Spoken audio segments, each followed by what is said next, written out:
doing some work on your values to really know who you are gives you so many tools, because it gives you the language and the ability to articulate what's important to you, and therefore you can make decisions more easily. You've got really clear on your boundaries. And one of the things that I wanted to make sure I don't forget to say to you today is about women and people pleasing. And it's not only women that tend to people please, but a lot of women I coach sort of say, oh, I just want to do the best. And this is what happens, particularly when you're in leadership, because if you've been promoted to a leadership position, whether it's a sort of team leader, manager, director, however high we're talking, it's probably because you've been a high achiever.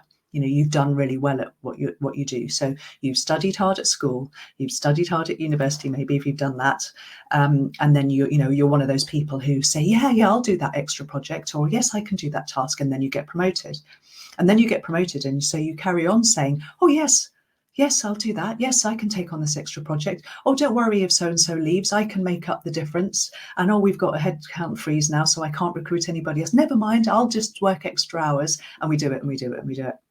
And eventually, you've got to say no, because if you're saying yes to this, what are you saying no to in your private life, with your health, with your own mental health, with seeing your family and friends? If you're constantly saying yes in a bid to people please, actually you're pleasing nobody, let alone yourself.